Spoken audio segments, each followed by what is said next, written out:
Ibadah haji merupakan wujud kesempurnaan penunaian rukun Islam yang diwajibkan bagi umat Islam yang mampu. Ketika tiba saatnya musim berhaji, umat Islam dari berbagai penjuru dunia, termasuk Indonesia, menuju ke kota Mekah, Saudi Arabia, memenuhi panggilan Allah untuk menunaikan rangkaian kegiatan peribadatan yang terangkum dalam rukun haji.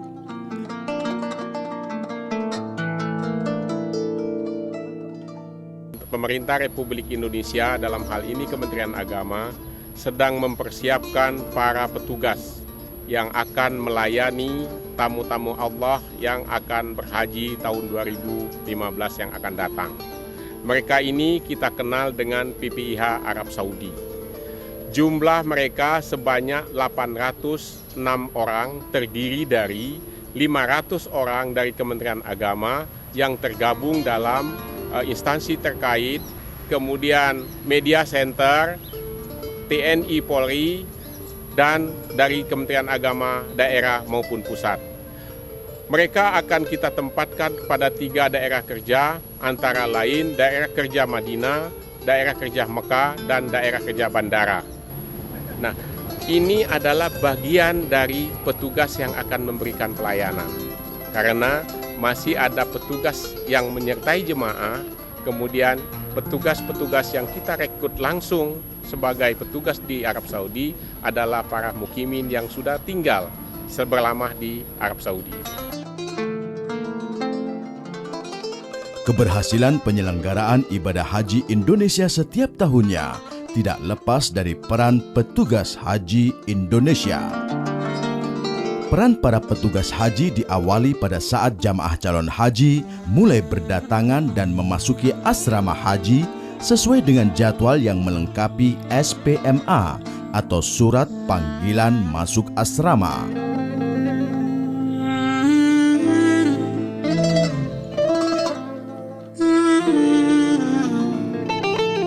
Sesuai dengan jadwal yang telah ditetapkan, jamaah calon haji akan diberangkatkan menuju Bandara Embarkasi Haji.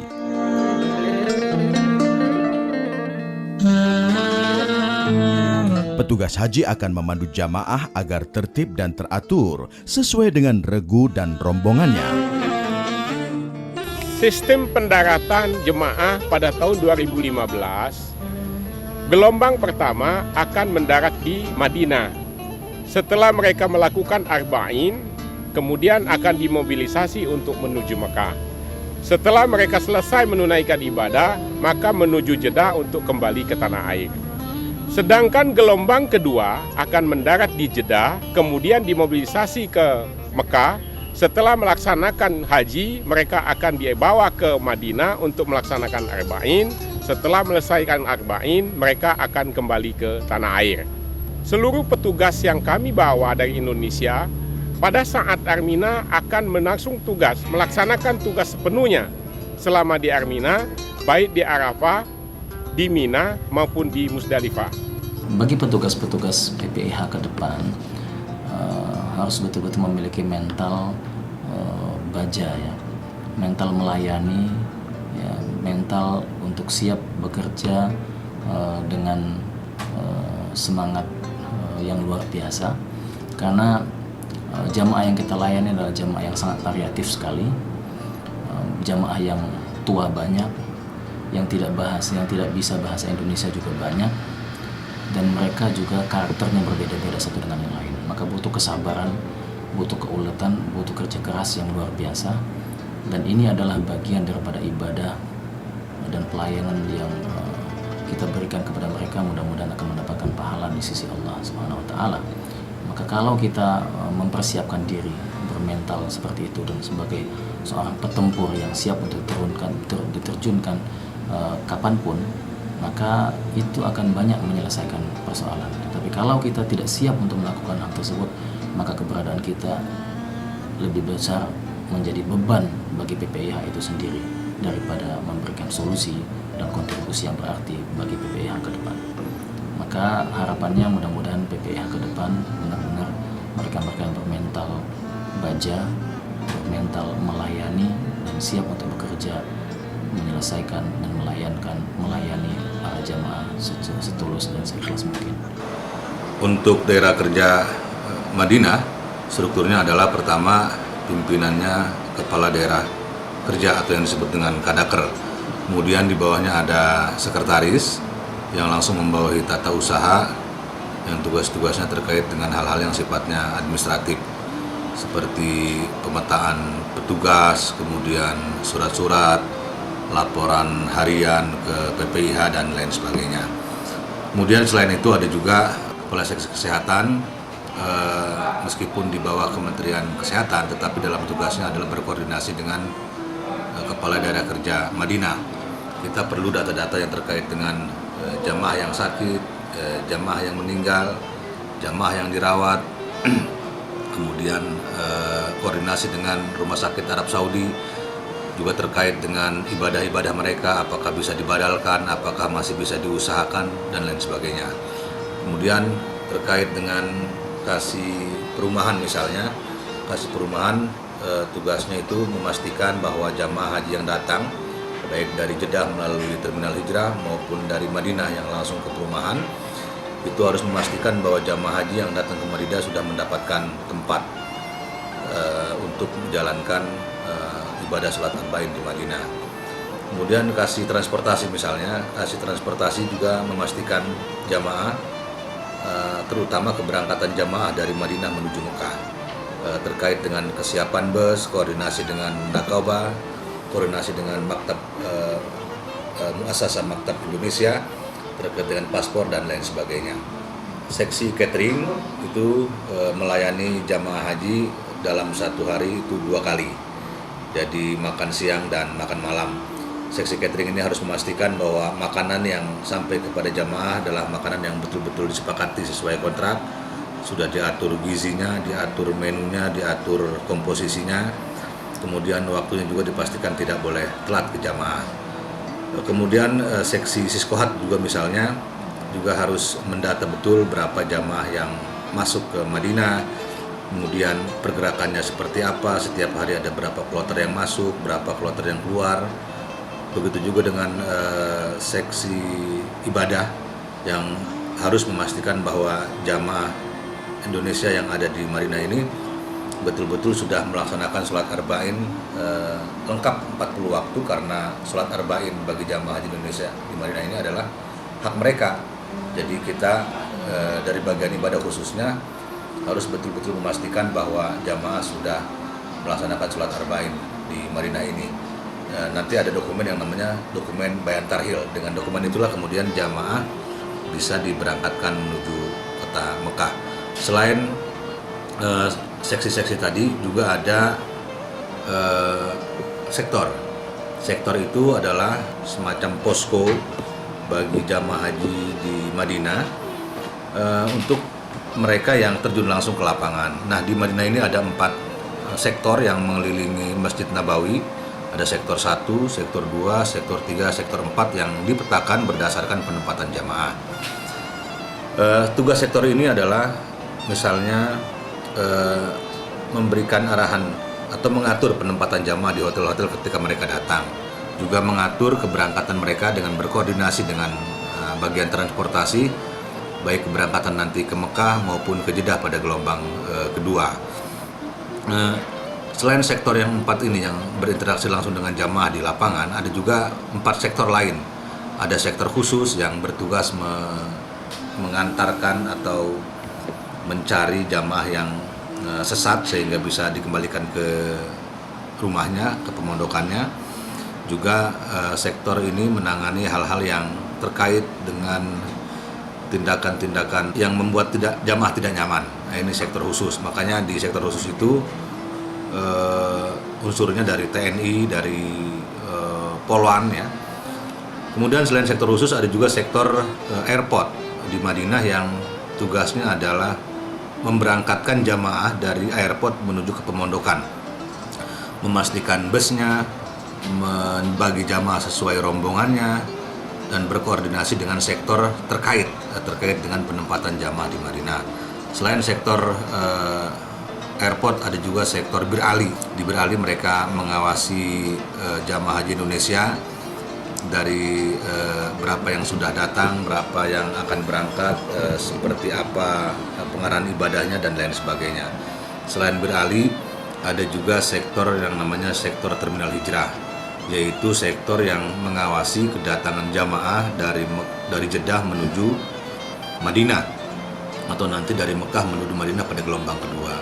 Sektor hijrah ini pertama berkoordinasi dengan sektor-sektor di lapangan untuk memastikan penempatan jamaah haji yang datang ke Madinah di hotel mana dan wilayah mana. Sementara gelombang kedua yang tiba di Jeddah setelah istirahat akan langsung mengenakan pakaian ihram untuk berniat ihram haji atau umroh, kemudian berangkat menuju kota Mekah.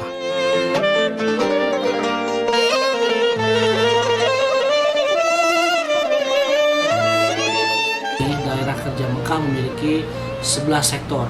10 sektor adalah khusus untuk menangani penempatan pelayanan perumahan.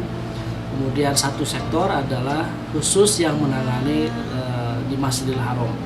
Fungsi dari sektor adalah pelayanan di lapangan.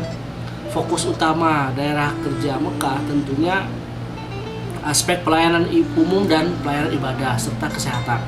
Pelayanan umum ada penempatan jemaah di pondokan, kemudian juga ada transportasi.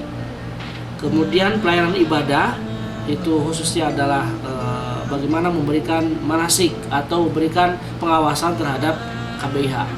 Kemudian ada petugas yang disebut dengan layanan kesehatan, di mana di setiap sektor itu ada layanan kesehatan. Di situ ada dokter spesialis, dokter umum, kemudian juga ada para medis. Nah, selain sektor juga ada seksi, yaitu kepala seksi. Ada 7 di Dakar Mekah ini. Yang pertama adalah kepala seksi perlindungan jemaah, kepala seksi bimbingan ibadah, kepala seksi penempatan perumahan, kepala seksi sekolah, kemudian kepala seksi PIHK, kemudian kepala seksi kesehatan. Untuk menjaga kestabilan kondisi kesehatan jamaah calon haji Indonesia, maka petugas kesehatan akan selalu siap memberikan layanan kesehatan pada outlet layanan kesehatan yang tersedia di sekitar pemondokan haji. Peran dan tugas dari petugas haji meliputi memandu pelaksanaan proses umroh,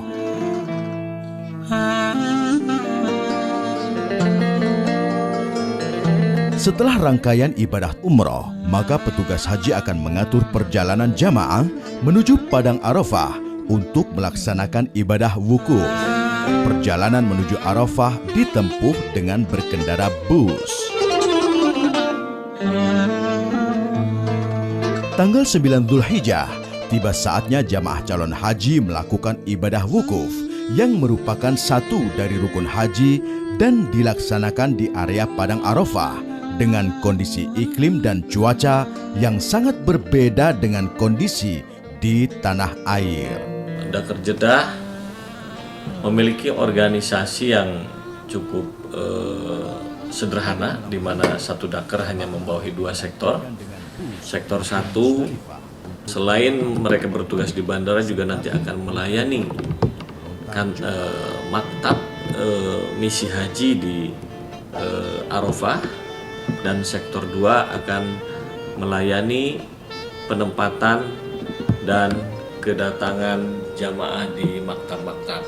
Selain itu, bahwa di Dakar juga terdapat seksi-seksi yang sesuai dengan kebutuhan pelayanan di Jeddah, di mana salah satunya adalah seksi kedatangan dan kepulangan, ada seksi bimbingan ibadah, ada seksi pengawasan PIHK, ada seksi pelayanan catering, ada seksi siskohat, ada seksi pengaduan layanan masyarakat, ada juga seksi transportasi darat, di mana tugasnya adalah bagaimana kerjasama dengan pihak transportasi darat yang di Arab Saudi.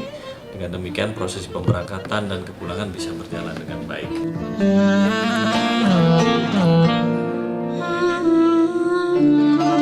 Pada malam harinya, jamaah akan diberangkatkan dengan bus menuju Muzdalifah untuk bermalam atau mabit, serta mengumpulkan batu untuk melontar jumrah.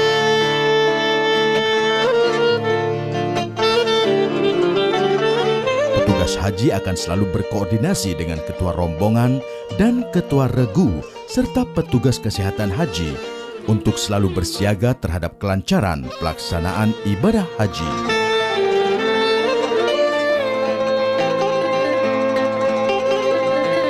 Lepas tengah malam, jamaah akan diarahkan untuk melanjutkan perjalanan menuju Mina dan melakukan ibadah melempar jumrah hari pertama pada tanggal 10 Dzulhijjah dan dilanjutkan dengan ibadah melempar jumrah di hari kedua dan ketiga pada tanggal 11 dan 12 Dzulhijjah bagi yang melakukan nafar awal. Dan sampai dengan tanggal 13 Dzulhijjah bagi yang melakukan nafar tsani. Selanjutnya, jamaah dapat melanjutkan ibadah dengan melaksanakan tahallul atau mencukur rambut.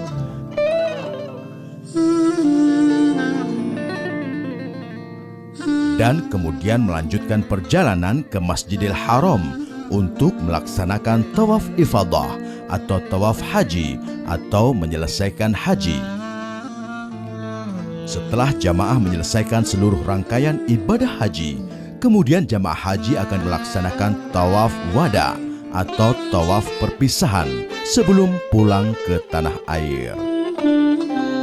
Sama halnya dengan proses kedatangan, petugas haji kloter akan berkoordinasi dengan petugas sektor bandara untuk memfasilitasi pemulangan jamaah ke tanah air. Begitu banyak tahapan dan kekhasan peristiwa dalam pelaksanaan ibadah haji, mulai dari mempersiapkan dukungan akomodasi, dukungan transportasi,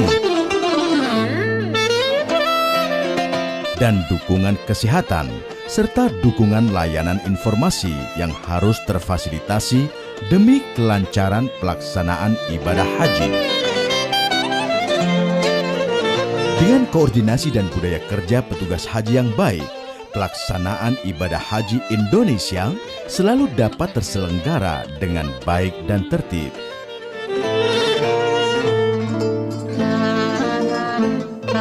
Pelaksanaan ibadah haji para jamaah juga membawa misi menjaga nama baik Indonesia sebagai negara dengan jumlah jamaah calon haji terbesar yang mampu memfasilitasi pelaksanaan ibadah haji secara tertib. Kesungguhan dan sikap profesional petugas haji Indonesia dalam melaksanakan tugas dan tanggung jawab diharapkan mampu membangun budaya kerja yang baik sehingga mampu meningkatkan citra penyelenggaraan ibadah haji Indonesia yang semakin tertib dan profesional.